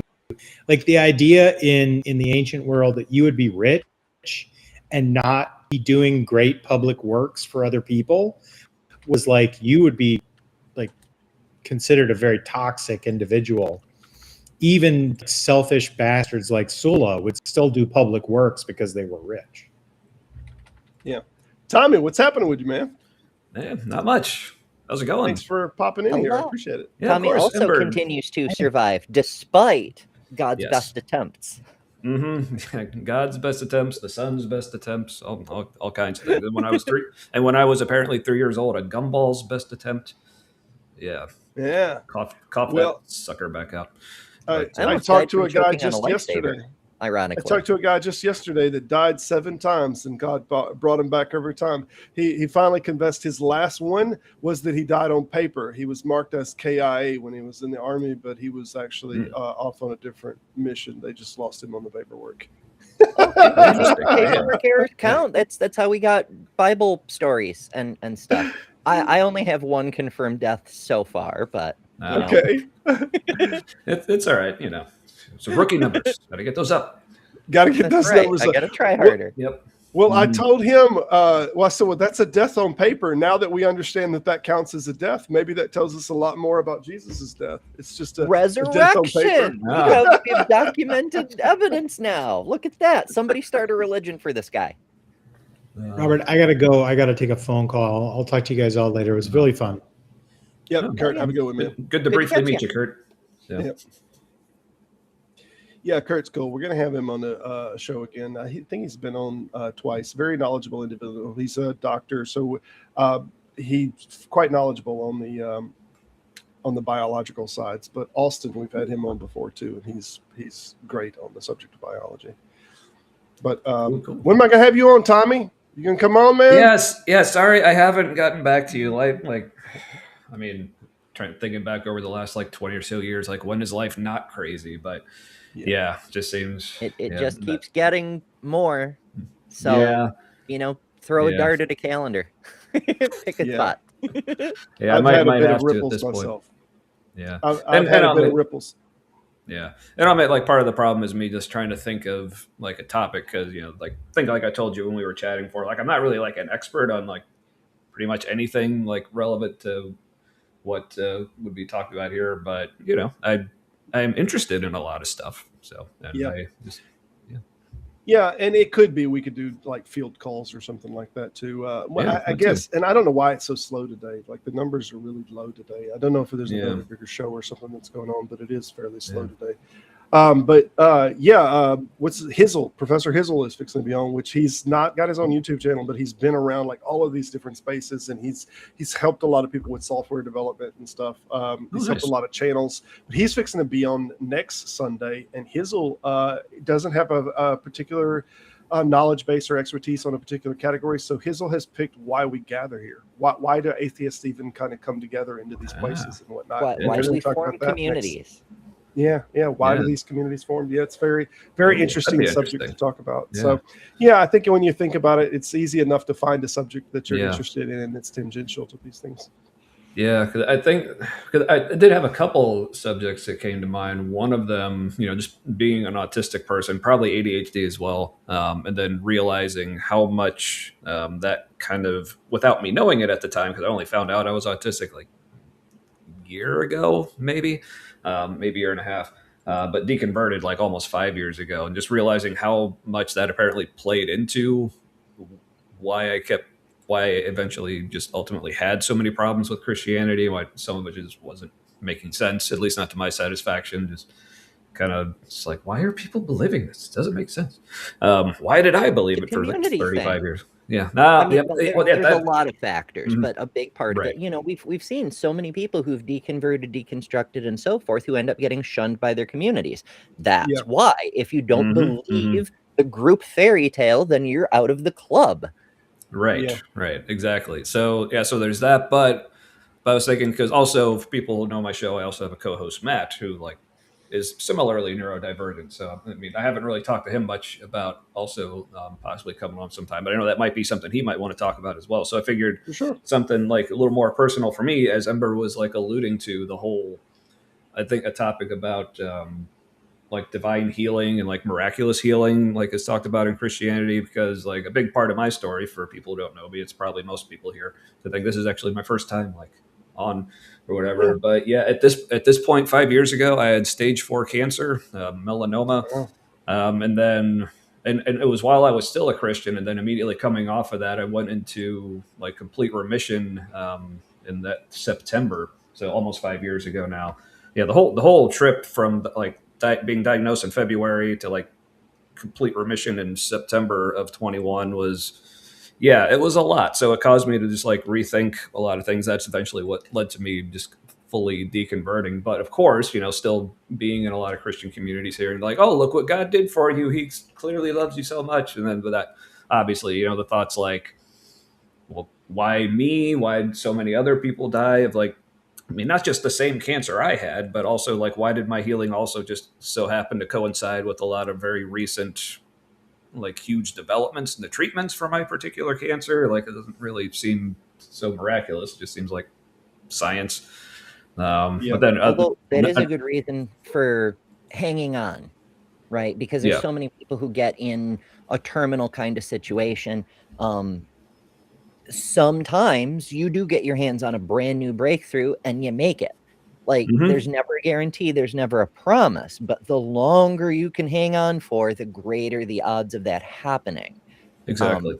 My uncle and an uncle of mine, I have several or had several uncles. It's not important. An uncle, Right.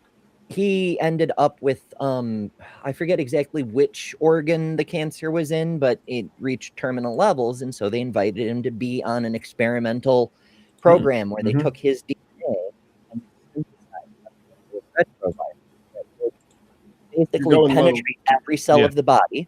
Yeah, sorry, you were sounded like you were underwater there for a second. It's been known to happen from time to time. Yeah. Shoot, I'll just Sorry. take it from the top. So the program they were doing was an experimental cancer treatment, and it showed promise for him, but he was too far along and he eventually died. But you never know. It could have saved him, maybe. Nobody knew for sure. But also, and he made a point of pointing out this, that while he could have taken the option of unlimited morphine and all the other things that they give you, by continuing to fight right till the end, he increases the odds of someone else making it. And I'm like, that's kind of badass, Yeah, oh yeah. I was about to say pretty badass for sure. Wow. Yeah. Yeah.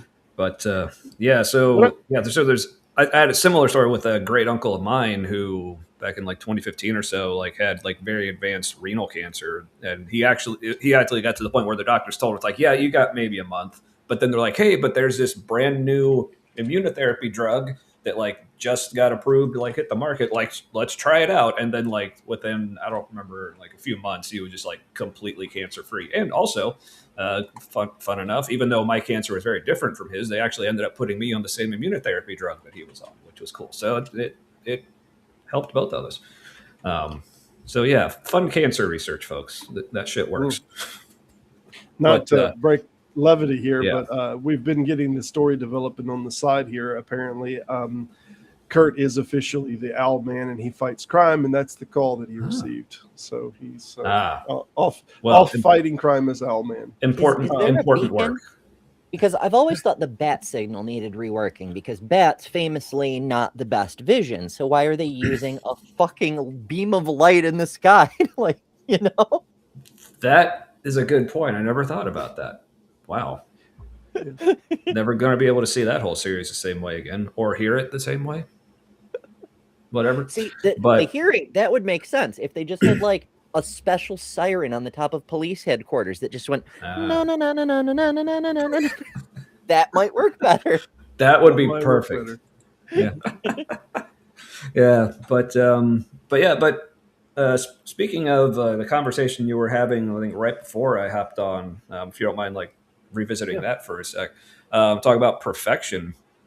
And yeah, it's to me like perfection just seems like such a weird, like interesting, kind of tricky topic because I think, yeah, it's just one of those things to me. It just seems like it is just completely like a human construct. Like, because anytime we try to come up with any kind of perfection, like there seems like there's always some kind of like contradiction or something irreconcilable about it. You know, like things come up all the time. You know, when people talk about, you know, the God of Christianity or like any kind of monotheistic God, you know, being like all powerful, and there's, you know, that famous question of, you know, can God create a rock so heavy that he can't lift it? You know, well, if he can't create it or if he can't lift it, either way, he's not omnipotent. But then Christians will come back and say, because I've mentioned this before, but it yes. bears, where is it? It's over here behind my mirror on my makeup table. Never mind if God can create a rock, he can't lift it. I created a rock. This is an artificial topaz that I made. Yeah. It's just aluminum oxide. I forgot to add the color, which is why it's see-through like this. And so I created this rock, and I've been keeping it on my desk, waiting for any God to lift it. Yeah. It's on my makeup table now, but the point is, I've had it around for months. Forget whether God can create the rock. I created a rock that seemingly God cannot lift. So what's that say about his power level? Yeah, well done. But you know, like the way a lot of Christians will respond to that, it's like, oh, well, that's like illogical. So that's it's not a real problem. Like God's omnipotence. All-powerful God is subservient to the laws of logic. Right. Well, he created the laws of logic. Obviously, that's what they say. But yeah, so he can only do things the laws of physics. That's why he can just set aside physics whenever he wants, but not the laws of logic, though. Right. Yeah. But anytime a Christian says, like in that or any other context, well, God, his power only, like, he can only do things that are logical. Like, he can't do things that are illogical or contradictory. And I'm like, oh, interesting. Tell me about the Trinity again. Right. But yeah. The whole thing about perfection. I could have done a show on the Trinity. Why did we have to do reincarnation? I'm silly. Hey, I honestly want to pick the subject of the Trinity myself. I really probably need to do a video that I cover just the subject of the Trinity. I had a gentleman that wanted to debate me, and we're probably going to try to do a debate on one of Wes's channels or whatnot, but we're going to debate on the subject of the Trinity. So the Trinity is a near and dear subject to my heart. I used to be Trinitarian, and then I went Unitarian, and then I wound up leaving the church, and I have studied the subject extraordinarily deep. I would love to talk about the subject of the Trinity. Cool. But as to the subject of the perfection, I wanted to mention to you, I don't think the concept of perfection is coherent unless it relates to a particular goal. So something can be perfect for that goal, but it can't be perfect as a general abstract. It's similar to like moving. Like when we talk about move, we move relative to, so we have to have a relative thing to have motion. And I think perfection is relative to a goal. So if we say a ball or a sphere or a triangle or something is for as far as a shape goes, it might be the perfect shape for a particular goal. That's very possible. Even for like dynamics, for flying, for wind resistance, there might be a shape that is perfect for a particular thing. But what they're trying to do is they're trying to say it's perfect for all of these different things. And what we know is we know from physical forms like shapes, like if you're trying to make something that's perfect for all of these other things, then they become not as good at one of the particular things. And that's just because it can only hold one form, at a time. So I think the ideal of perfection in the strictest philosophical sense, I think it's incoherent. I think it has to be relative to a goal. It literally is the squared circle issue, which, I have thoughts about that myself, but like you're saying, as a descriptor, it can make sense. You can have a perfectly circular circle. You can have a perfectly square, but you cannot have a perfect object that is both a perfect circle and a perfect square. It's contradictory. Yeah. Because like another way this comes up a lot, and I think maybe like a similar phrase to perfection, but you'll hear Christians like an apologist, like I'm thinking of William Lane Craig in particular for this example, talking about God being a maximally great being. I guess that's like similar enough to perfection. But one of the things he says about him being maximally great is just, I don't remember his exact words, but essentially just like how much better than everything else and how much more powerful than everything else he is. I'm like, that's like one way to think about it, but why would we not say maximally great is like to the point of it actually being equal with everything? Because like in a certain sense, you might think if God was more, if either God was more on our level or we were more on his level, like that would be better, especially when it comes to like in terms of like relating with him and Right. such. Like, where's the level of maximal? Like, from a certain point of view, we're maximally great because, unlike an idea in a theist's head, we actually exist. And so we can do more in the world. We're more powerful than a concept of a god. But maybe this is like the limit, like this kind of existence. Obviously, evolution will keep doing its thing, and future humans, assuming we survive, will be even smarter than we are today. Or whatever comes after humans, for that matter. But as far as the degree of realness, like mortalness appears to be, depending on what you mean, you know, like stars are greater in size and power and mass and all the different things. So what do you mean by great? But as far as able to exercise your will upon reality, mortals seem to have a lock on that one. Yeah, exactly. Yeah. But because, you know, like I said, Christians will oftentimes bring it to like just how like just God is great because of how much better than us he is, you know, because of course they'll reference things like the fall and like our brokenness. And I'm like, well, is he really that maximally great if he made such like corruptible, fragile beings? Like, wouldn't it be better? Wouldn't he have been better if he made us not so corruptible or fragile or whatever? Part of the plan, Tommy. You have to trust the process. But that's the thing. I don't. That's the problem.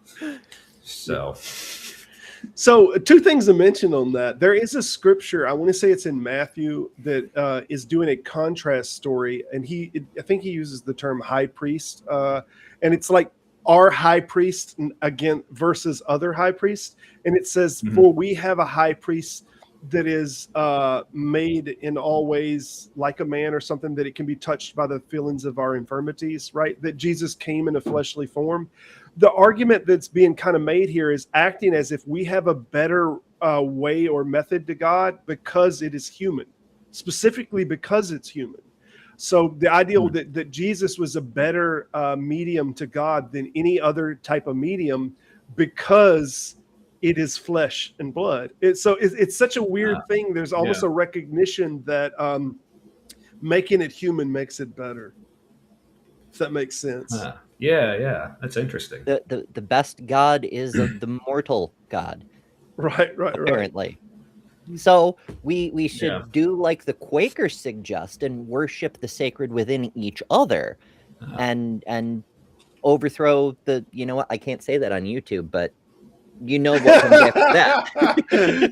Yes. Right. No, I'm with you. Yeah. I'm with you. Yeah. V.S. Lewis said that maybe in Hebrews. He thinks it's in Hebrews, not in. Okay, that sounds right. Yeah. Also, maybe yes. Yeah. But yeah, it's something like a high priest that can be touched with the feelings of our infirmities. But I forget what the previous scripture says. But it is something like, for we have a high priest that is different than others. You know. Yeah, that sounds like Hebrews. Yeah. He's so perfect. He has infinite blood to wash all of humanity with. Because washing things in blood is how you know they're clean. Yes, blood, famously clean. Yeah. Famously, that's what it's known for. That's what it's known for. Yeah, like that's. Yeah. Yep. Well, I mean, if you are in fact covered in blood, then the stain of sin and the temptations and so forth can't reach you, because like Take adultery, for example. It's very hard to commit adultery when you're covered in blood and your prospective partner's going, no, this is going to cost way more than you had, buddy. It's hard to, greed and lust. Like, you can't rob a rich man when you're covered in blood and you're leaving tracks everywhere you go, and so on and so forth. Yeah. So inefficient. Yeah. So I made an argument a while back, and I actually put it on a written YouTube thing. I wanted to see your thoughts on the subject. The idea was that if God could have created any potential first human, he had an infinite amount of potential first humans he could have built. Like, it didn't have to be Adam. It could have been somebody that had a different temperament, and we can even represent those with a placeholder by giving them different names. He could have made Joe. He could have made Alan. He could have made Tommy, a different Tommy, a perfect one, Tommy, not you, man. He could have made all of these different people, right, as the first Adam. Then if he could have made all of those different ones, would all of those have eaten from the fruit? Because if all of those would have eaten from the fruit, then in what sense can we say that free will existed? If every single iteration would have. But if we answer that question, no, not all of them would have eaten from the fruit, then why didn't God select that iteration? Why wasn't that the first Adam? So it all winds up being God selected this Adam because he wanted this consequence. And this means you can't put this on free will. You can't put it on anybody else. You have to put it on. And God knew and has the ability for all potentials. This is the one that he picked. And it gets you away from this, oh, no, God's not responsible. It's nonsense. It's logically the initiator. If the triomnies are always going to make God responsible for the outcome. Right. Oh, yeah. And even just the fact that he created everything as it is and like designed all the rules and consequences. So, yeah, you could say like things ended up the way they are because even if you do believe in free will, which I'm not sure I do, but like to the point where we like made the decisions that like broke everything or whatever. It's so that's why things are the way they are. God. Right. Which, I appreciate the compliment they give me, which like weird, but okay. But God is the one who designed the consequences to be such as they are. So he knew that. So even if he gave us the free will to act as we wanted, he's the one who put in place like the ways that, like the reason things played out the way they did, like regardless of whatever our choices would be. So it's so there is no way that there's no way that there's anything that can possibly happen that is not his responsibility because he's the one who designed every single parameter of all the everything. So. Yeah, there's a logical problem with it. And I want to be clear to any theists that might tune into this subject later. We're in no way, this is an internal critique. This is not something that we're buying this, but we want you to understand that even inside of the story, there's serious logical problems with this being possible. And if it is possible, you can't dodge this being God's responsibility. You just can't. It's all going to land there logically. Yeah, exactly. But, as much as I do love hating a God that I don't believe in and still arguing about, that whole, like, why do you talk so much about things you don't believe in? It's like, I don't know. Ask Ken Ham. He talks about evolution a lot. But, anyway. Well, I look at it like this. I look at it and I've told this to a theist, that if you woke up tomorrow and 80% of the population of the world believed in fairies, 80%. And let's say that 65% of the population wanted to make laws about fairies, that 50% of the population wanted to teach fairies in the schools and wanted to gather your kids around in circles and hold hands and talk to the fairies. And this was the reality that you woke up tomorrow in. Would you just be quiet about it? Or would you have something to say about it? And I think that the average theist can understand that they would definitely have something to say about this, that it needs to stop. So it is only to the degree that these things are a constant encroachment on us, on our liberties, on our laws, on our children, in our school systems, that we feel as if we have to speak up about this. It's not just your game and your religion that you're playing with anymore. You're trying to push it onto other people. And to that degree, we have something to say. Right. yeah, it's one of those questions. Like, I mean, I remember asking the same thing as a Christian myself when I would think about, non-believers or whatever. Like, why do they care so much? But then now, yeah, being on the other side and actually thinking about it, it's like, oh yeah, I mean, it's so obvious to me. Like, it's Yeah.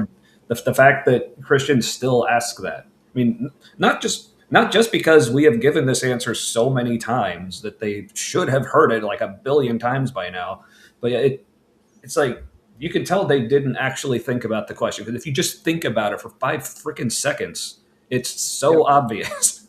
Like you said, Yeah, that's like, a great why that do you example. oppose Yeah. Muslims? Why are you so worried Yeah. about Sharia law? Now, not all Christians are opposed to Muslims, obviously, but like Right. Yeah. that's one of the political wedge issues. Is if we don't Christianize the whole world, then the Muslims will take over, and then we'll be under Sharia law. Well, that's what you want to do. So why do you have a problem with it? Yeah. Oh, it's because it's Yeah. a slightly different mythology.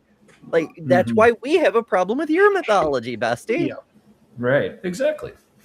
I live in Louisiana, and Yeah. I have the unfortunate knowledge at my age and the history that we've had here that I was barely at the end of the blue laws, and most of the blue laws, which, if y'all don't know about the blue laws are laws around alcohol and other things that are related to churches, where you couldn't have pawn shops and other things that were open on Sundays. They had to be closed. So there were certain reverences to religious ideas that were being dictated. And I remember whenever I was a child, especially over in Mississippi, where they had gambling, they had the boats, that all the gambling was done on boats, and you could not roll the dice. You could not turn the cards over until you were a certain amount of distance off the dock of Mississippi, because rolling the dice in Mississippi, gambling, this was 100% illegal. So once the ferry boats got off the edge of it far enough, then you could they would turn the tables on, so to speak, because it was wrong, because it was a sin to gamble as far as those people of that time.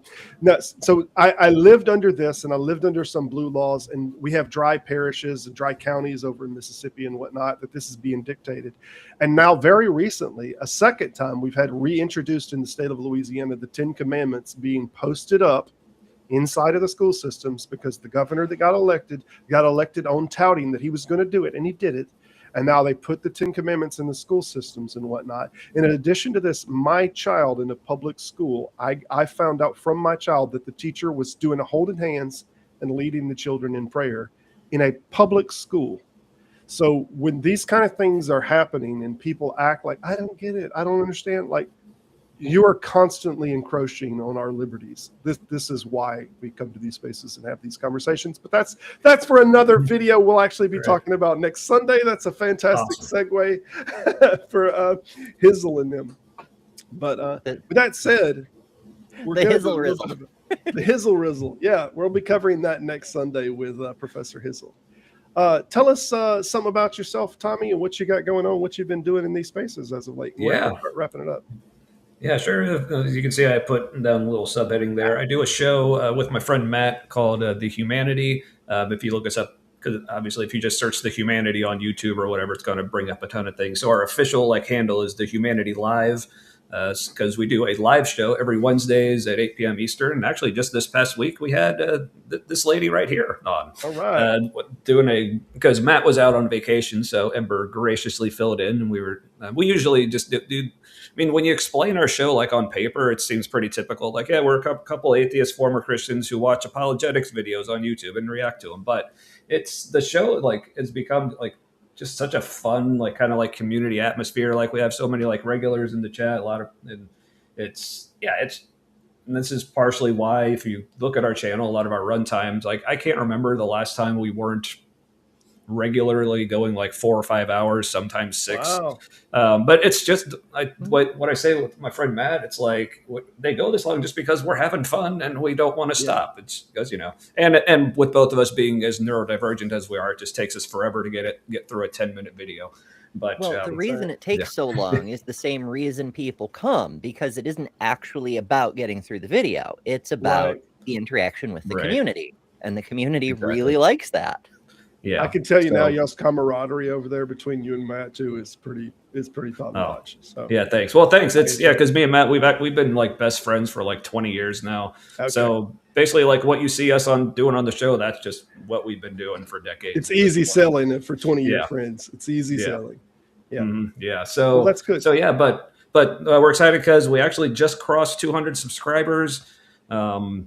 So this coming week, that's going to be our show, just kind of a celebratory hangout thing. One of the things is for people who are familiar with the show, we talk about the church that me and Matt used to go to here in Cincinnati, and they do this thing called Man Camp, which is this big men's retreat thing. And we've kind of made a lot of references to it, but haven't gone super in depth. And like a lot of people in the chat seem super interested. So finally, we're going to this week, as they say. So what happens at Man Camp is no longer going to stay at Man Camp. So if anyone like finds that intriguing, and also as a side Now little we can all bonus, find out how to be a real man. yes, Yeah. it's interesting, especially since me and Matt actually even ended up going to this Man Camp since like deconverting and being atheists. So that was an interesting experience as well. But also as a fun little bonus thing I plan on doing for anyone who's a fan of games like Elden Ring and is not a fan of Elon Musk. He recently, to try to show how such a big, super tough, awesome gamer he was, he released his character build for Elden Ring, and it is like iconically awful. So and so many people have done this, but I just enjoy doing it because it's one of my special interests. So I'm just going to be going through and just explaining in excruciating detail why the way he built his character is just ridiculous, to the point where people are actually using his build as a challenge run on that game. I gotcha. Which is, I've seen those done. I've seen challenge Mhm. runs on that done before, but that's cool. So y'all and check probably out some other Tommy. stuff as well. But yeah. Check out Tommy. He's at the Humanities Live. We'll try to get a link on the video once it gets posted. I don't have anything on it right now. Oh, but, thanks. y'all check out Tommy, and then we appreciate it. If you hang tight, I'll talk with you a little bit after the show, but I'm going to pull you off the stage, and we're going to let Ember do her wrap, and Yes. I'll be back with you. All right, appreciate it. Yeah. Man. All right, We didn't Ember. prepare a rap. Oh, no, you didn't. You didn't. That's okay. The raps are very easy because all you are is yourself, and it's easy enough to talk about yourself. So, or it should be easy enough to talk about yourself. So, tell us what's going on, what you got going on with your life, what you're doing presently in the YouTube community. Oh, I'm up to no good. As we've mentioned a couple of times, I'm doing a show on Skeptic Haven later. The Let's Talk with Will, and there'll be space and gods and things like that there. That's at 8 p.m. today. On my own channel, I talk about a bunch of different things that ultimately go back to advocacy, human rights, community, and science communication. Also a healthy dose of history and philosophy and arts and education generally. But it's all aimed in that general direction of human rights for all humans. Everything else is an outgrowth of that. And the people who tend to be standing in the way of human rights for all humans also tend to be kind of, wear the holy necklace and have the magic hat type peoples. And I'm a big fan of both jewelry and hats. I can't fault them for that part, but telling other people how they have to live their lives, not so much. I don't do as much on my channel these days because my health is bad and getting worse pretty quickly. But I will pop up from time to time, and I've got a few other things showing up in the next couple of weeks. I'm going to be, at least last I heard, on Trevor Pullman's Believe It or Not podcast, the Why Do You Care thing. That should, I don't know when it'll air, but it's somewhere in the pipeline. I'll be having a conversation with Claire View about Jackson Pollock's painting style at some point, probably the week after. And I'm going to eventually, at the end of this month, wind up at NanoCon, where I'll be doing a workshop with Godless Engineer about how to do research in the moment and not get tricked by AI and bullshit and so forth. And another workshop with Coleman Watts on gender, sex, and the culture wars. And busy wrong. Yeah. So good. You've been staying very, very busy. Y'all check out Ember. Her link is pinned in the comments, and we'll have it linked in the top of the video if it's not already there, but it's definitely pinned in the comments. So y'all check out Ember out. Ember, I'm going to pull you off the stage for just a moment, and we're going to wrap up, and then I'll be right back with you. All right. I appreciate everyone joining this week. It's been a little bit of a low turnout, but I enjoyed, and the video will be up for y'all. Y'all definitely check Ember out. I've been watching a little bit of her shows, and she's definitely got some good stuff and some good advocacy videos, primarily for minorities. If she does nothing else, she is a warrior for minority groups. I could definitely say that from the videos that I've seen of her. So I appreciate y'all checking us out this week. I did want to let you know that next week we have on Professor Hizzle, and we'll be talking about why we gather in these spaces. I did want to give a shout out also to Phyllis Sober. He has been constantly giving me shout outs. And with that said, in the video stream that comes along at the bottom, you'll see constantly that should have been on the video. We'll tell you more about what we have lined up in the future. With that said, I thank you everyone for joining.